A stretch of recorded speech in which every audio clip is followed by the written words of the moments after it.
Hello everyone, bloomy coaching centre में आपका स्वागत है। आज हम लोग डीएलएड यानी बीटीसी थर्ड सेमेस्टर का जो मैथ है और जैसा कि आपको पीछे दिख रहा होगा क्या लिखा गया है, थर्ड सेमेस्टर का मैथ। आज जो लेसन नंबर 12 और लेसन नंबर 13 दोनों में काम आ जाएगा, ठीक है ना। तो चैप्टर का नाम है आयतन एवं धारिता की संकल्पना तथा इकाई। ये चैप्टर नेम 12 है। और जो 13 का है घन घनाभ की अवधारणा तथा इनका आयतन एवं संपूर्ण पृष्ठ, ठीक है ना।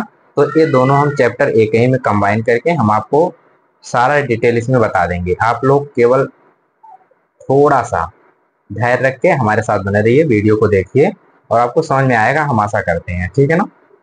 चलिए देखिए, थोड़ा सा पहले हम एक बेस बना देते हैं।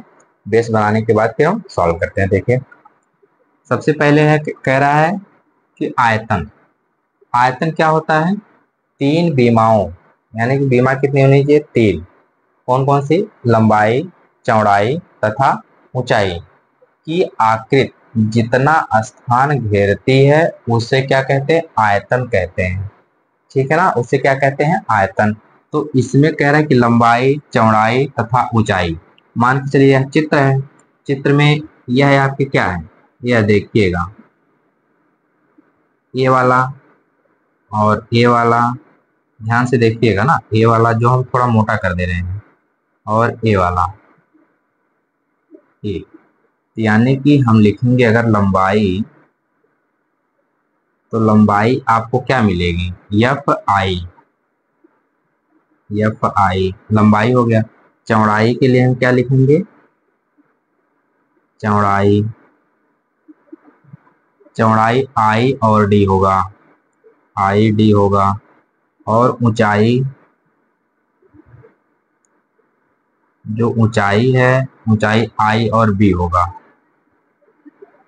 यह आपका क्या हो गया?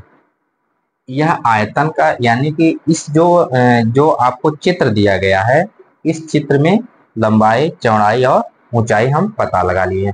आपको समझ में आ गया होगा आयतन क्या कहलाता है, ठीक। आगे चलते हैं फिर। देखिए, आयतन के बाद आपका आता है घन। तो घन क्या होते हैं?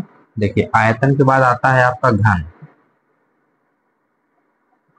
घन, जो घन, अब ऐसे सोचिए, घन ऐसी आकृति, ऐसी आकृति,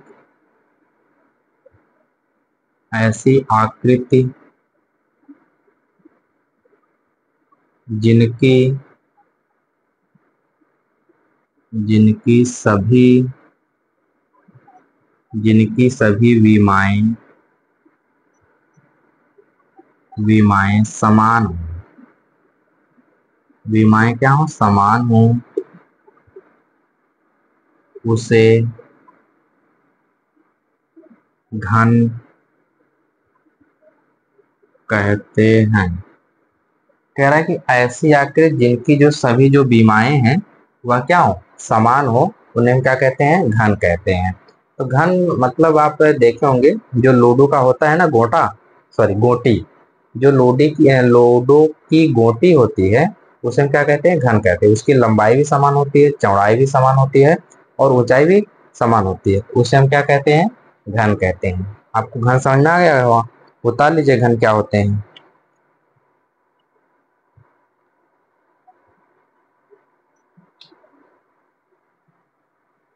ठीक है ना। आगे चलिए, घन के बाद हम लोग घनाभ देखते हैं।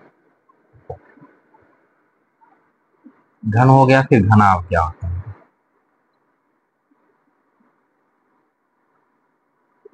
घनाभ कह रहा है कि दो घनों को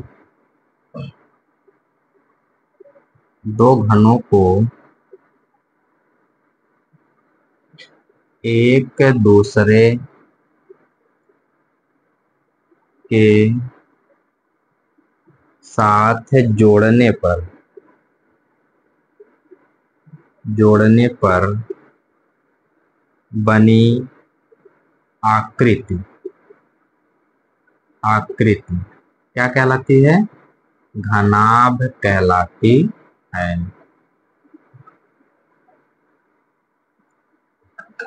घनाभ कहलाती है।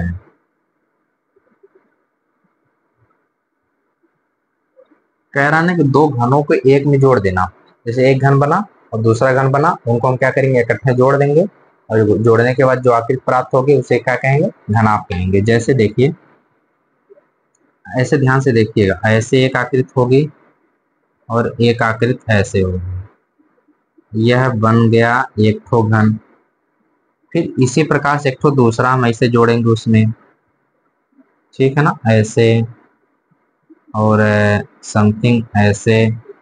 तो यह जो आकृति होती है क्या कहलाती है, घनाभ कहलाती है, ठीक ना। ऐसे थोड़ा करके ऐसे है, यह आकृति क्या कहलाएगी, घनाभ कहलाएगी।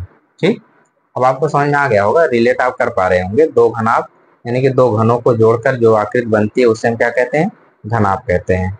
ठीक, अच्छा, अब यहां से देख लीजिए, घनाभ है तो उसके कुछ फार्मूले भी होंगे।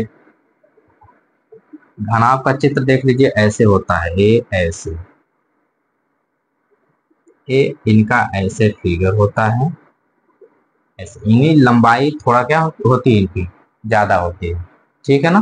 तो जब घनाभ हो गए तो इनका कुछ फार्मूला होता है, फार्मूला लिख लीजिए आप।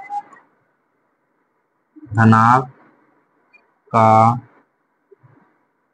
आयतन, घनाभ का आयतन, देखिए घनाभ के जो हम आयतन की बात कर रहे हैं, तो उसमें जो घनाभ होते हैं उनके आयतन जब हम निकालते हैं, जैसे किसी भी चीज का हम आयतन निकालेंगे तो लंबाई गुणे चौड़ाई गुणे ऊंचाई, यानी कि इसमें तीनों भुजा हैं, तो लंबाई गुणे चौड़ाई गुणे ऊंचाई, यल मतलब लेंथ, बी मतलब ब्रीथ, एच मतलब हाइट। तो घनाभ का क्या हो गया, आयतन हो गया। फिर घनाभ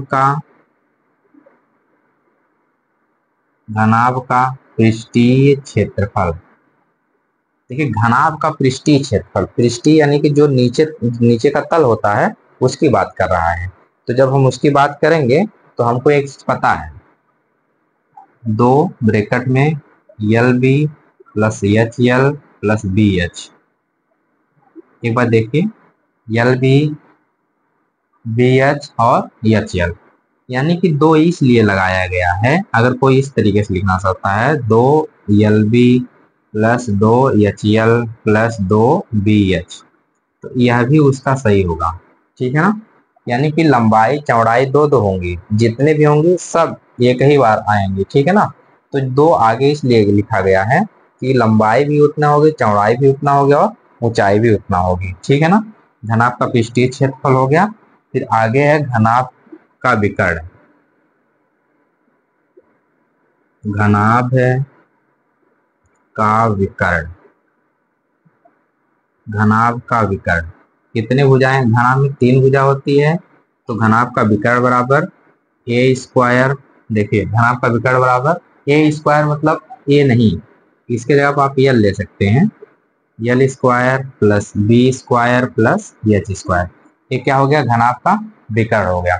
एक बार इसको नोट करिए, जल्दी से स्क्रीनशॉट लीजिए, हम फिर आगे चलें।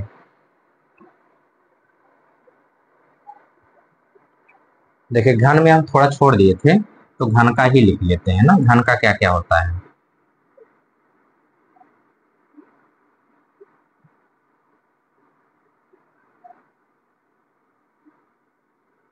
हो गया, देखिए हम थोड़ा सा यहाँ से मिटा रहे हैं ना ऐसे, बाकी ये फार्मूला मिटा देते हैं। देखिए यहाँ हो गया आपका घन, घन का आयतन, घन का आयतन, एक बार ध्यान से देखिए, घन का आयतन क्या होता है, उसमें यल था, बी था और एच था, तीन भुजाएं थी लेकिन अलग अलग थी। इसमें क्या है, इसमें भी तीन भुजाएं हैं लेकिन सेम है, यानी कि ए गुड़े ए बराबर ए का क्यूब। ठीक, अब कह रहा है पृष्ठीय क्षेत्रफल की बात, पृष्ठीय क्षेत्रफल जिस प्रकार घनाभ में आया था उसी प्रकार घन में आएगा, ठीक है ना। तो केवल आपको ये ध्यान देना है कि जो घन का पृष्ठीय क्षेत्रफल होता है उसमें भी छह भुजाएं थी, इसमें भी छह भुजाएं थी, लेकिन इसमें दो भुजाओं को केवल लेके हम मल्टीप्लाई कर देंगे, तो सिक्स ए क्या हो जाएगा, स्क्वायर हो जाएगा। ध्यान से देखिएगा, अब घन आता है, सॉरी यहाँ घन है ना, घन का विकर्ण, तो जो घन का जो विकर्ण होता है, तो वह घन का विकर्ण क्या होता है, घन, जो घन है वह घन के जो विकर्ण होते हैं क्या होंगे? भुजा कड़ी में तीर। यह इंपॉर्टेंट है, ध्यान दीजिएगा। भुजा करड़ी में तीर। एक बार इसको नोट कीजिए, घन वाला। हो गया? ठीक है। देखिए, घन के बाद हम लोग चलते हैं बेलन पे।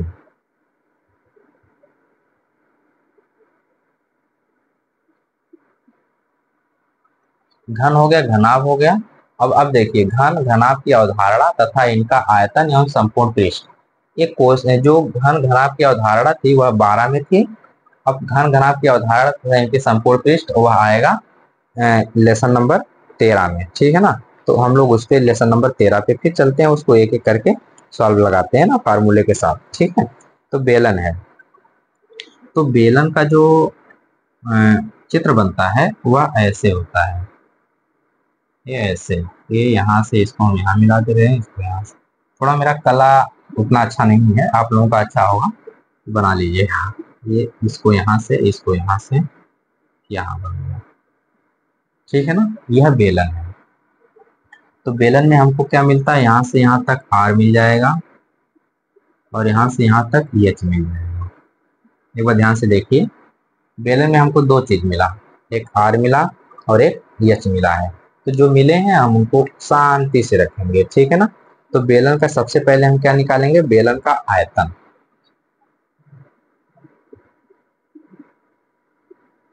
बेलन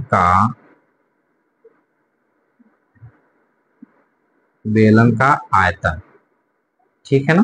तो बेलन के आयतन में क्या आएगा? 2 पाई आर एच। क्या आएगा? 2 पाई आर एच आएगा।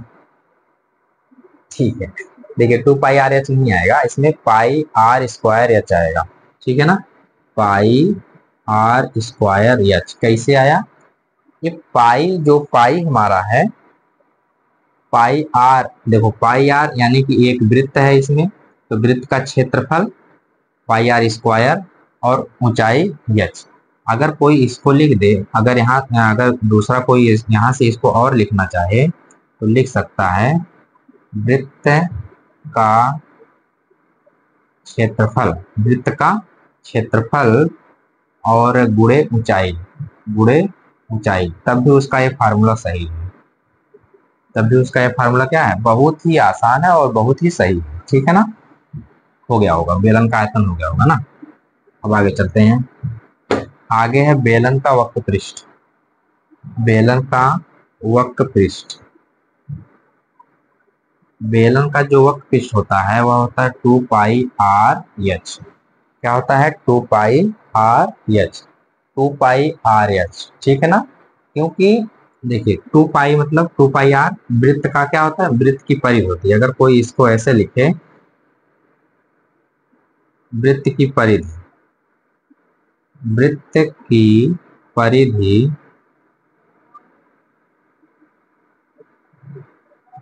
वृत्त की परिधि और गुणे एच, तभी उसका क्या है? सही है। ठीक है ना? एक बार ध्यान से देखिए, लिख सकते हैं, कमेंट करके बताइएगा। फिर आगे देखो, बेलन का वक्र पृष्ठ हो गया। अब फिर हो गया बेलन का संपूर्ण पृष्ठ। बेलन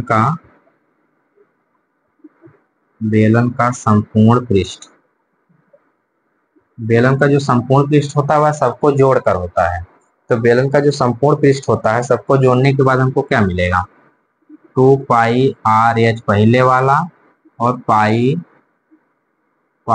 आर स्क्वायर। देखिए पाई आर स्क्वायर, इसको हम इस तरीके से पाई आर कॉमन लेके भी लिख सकते हैं। तो पाई आर जब कॉमन हो जाएगा तो बचेगा कितना?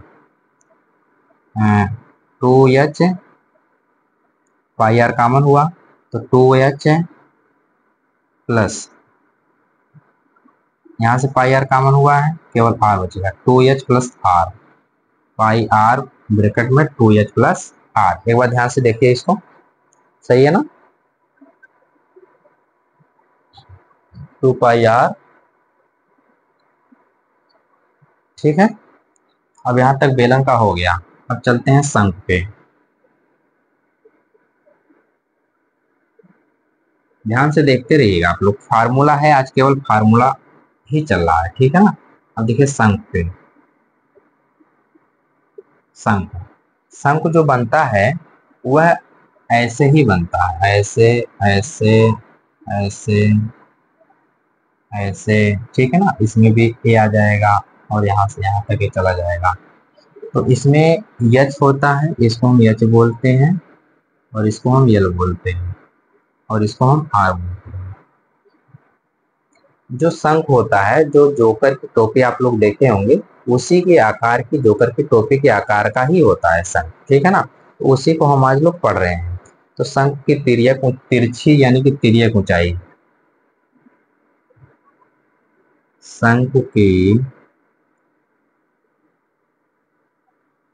तिर्यक ऊंचाई बराबर, शंकु की तिर्यक ऊंचाई यल बराबर under root H square plus R square, ठीक है ना। शंकु की तिर्यक ऊंचाई नोट करिए इसको पहले। फिर शंकु का संपूर्ण, शंकु का संपूर्ण पृष्ठ बराबर, शंकु का संपूर्ण पृष्ठ बराबर पाई आर ब्रैकेट में यल प्लस आर। शंकु का संपूर्ण पृष्ठ हो गया, नोट करिए इसको। फिर इसके बाद आता है शंकु का आयतन, शंकु का आयतन, शंकु का आयतन 1/3 पाई आर स्क्वायर एच, ठीक है, नोट करिए।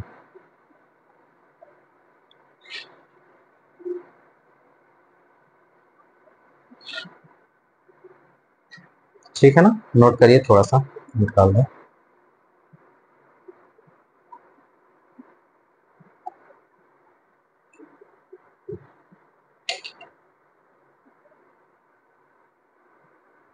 फिर इसके बाद हम लोग आज देखिए शंख पढ़े, आयतन पढ़े, बेलन पढ़े, घन पढ़े, घनाभ पढ़े। अब इन्हीं पे हम लोग जितने भी क्वेश्चन हैं एक एक करके क्वेश्चन को लगाएंगे, और जो आपको क्वेश्चन समझ में नहीं आएगा आप हमको कमेंट करके बताइएगा कि क्वेश्चन समझ में नहीं आया, ठीक है ना। तो हम कोशिश करेंगे कि आपको क्वेश्चन दोबारा समझाने के लिए। बट इसमें जितने भी क्वेश्चन आपको बताए जाएंगे सभी क्वेश्चन जो हैं एकदम आपके लिए इम्पोर्टेंट, ठीक है ना। तो आप देखिए इम्पोर्टेंट क्वेश्चनों की श्रृंखला हम अभी से स्टार्ट कर देते हैं। उसमें से सबसे पहले हम लेंगे क्वेश्चन नंबर 1।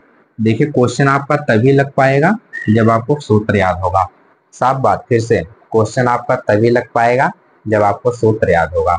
अगर आप लोग वीडियो को अभी से देखना स्टार्ट कर रहे हैं, उसके पहले वीडियो को आप देखिए, हम गारंटी लेते हैं क्वेश्चन आपको आ जाएगा, ठीक है ना। देखिए सबसे पहले हम क्वेश्चन नंबर 1 की तरफ चलते हैं। एकदम आसान आसान से क्वेश्चन हम लेके आए हैं, ठीक है ना। देखिए क्वेश्चन नंबर 1 कह रहा है एक घन की, एक घन की भुजा 6 सेंटीमीटर है, तो घन का, तो घन का आयतन ज्ञात कीजिए, तो घन का आयतन ज्ञात कीजिए। देखिए हमको क्या निकालना है, आयतन निकालना है। तो आपको पता है कि घन, घन का आयतन क्या होता है, घन का आयतन क्या होता है, भुजा का क्यूब। घन का आयतन भुजा का क्यूब होता है, ठीक है। घन का आयतन क्या होता है, भुजा का क्यूब। तो हम उसी को हम क्या करेंगे, लगा देंगे। तो भुजा का क्यूब यानी कि भुजा इतना है, तो 6 की पावर 3, 6 गुणे 6 गुणे 6, 6 छक्का 36, 36 छक्का 216। यहाँ देख लीजिए 36 में 6 से गुणा, 6 छक्का 36 के 6, हासिल 3, 6 3 18, 3 21, यानी कि 216 है सेंटीमीटर क्यूब। यानी कि इसका क्या होगा, घन इसमें आएगा, ठीक है ना। क्वेश्चन आपको एक समझ में आ गया होगा, नोट करिए इसको जल्दी से।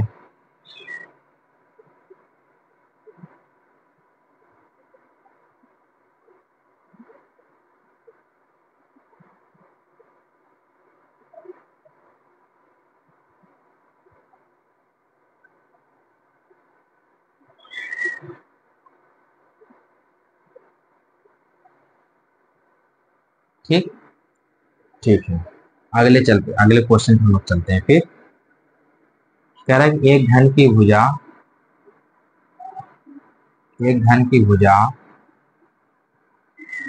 3 सेंटीमीटर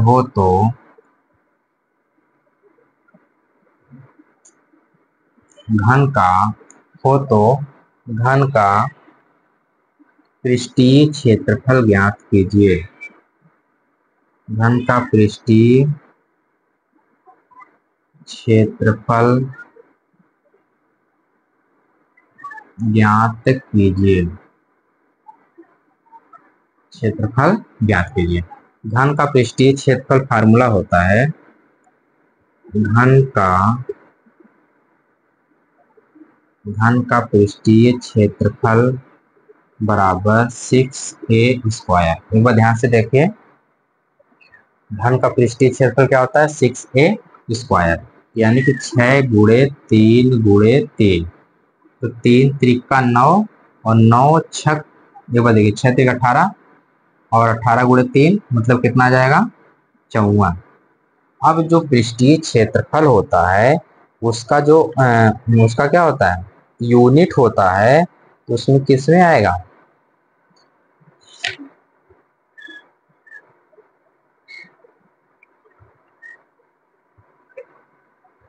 बताइए घन का पृष्ठीय क्षेत्रफल किस में आएगा। घन का पृष्ठीय क्षेत्रफल कितना आएगा, सेंटीमीटर क्यूब में आएगा कि सेंटीमीटर स्क्वायर में आएगा, हमको कमेंट करके ये वाला बताइएगा किस में आएगा। ठीक है ना, एक बार नोट करिएगा, उसके बाद फिर हमको बताइएगा कि घन का पृष्ठीय क्षेत्रफल किसमें आता है। बाकी आप लोग क्षेत्रफल जानते हैं सेंटीमीटर स्क्वायर में होता है, और इसका भी आप जान ही जाएंगे। ठीक है ना, आगे चलते हैं। देखिए, हम जो क्वेश्चन आपको थोड़ा सा उसमें छोड़ते हैं उसको आप समझिएगा हम क्या पूछना चाहते हैं। क्वेश्चन नंबर 3 पे चलते हैं। क्वेश्चन नंबर 3 कह रहा है एक घन का विकर्ण एक घन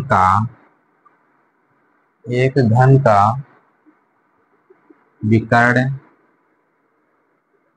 नहीं इस तरीके से मत लिखिए, उस घन का, यहाँ लिख लीजिए ना, उस घन का विकर्ण ज्ञात कीजिए।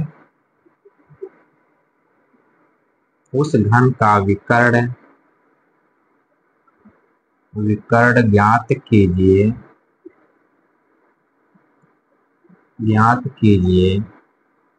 जिसकी एक भुजा 3 सेंटीमीटर है। तो घन का विकर्ण फार्मूला क्या होता है, घन का विकर्ण बराबर क्या होता है, भुजा करड़ी में 3। एक बार देखिए, घन का विकर्ण क्या होता है, भुजा करड़ी में 3। भुजा आपको दिया गया है 3, तो इसका 3 करड़ी में 3, यही आपका क्या हो जाएगा, आंसर हो जाएगा। नोट कर लीजिए।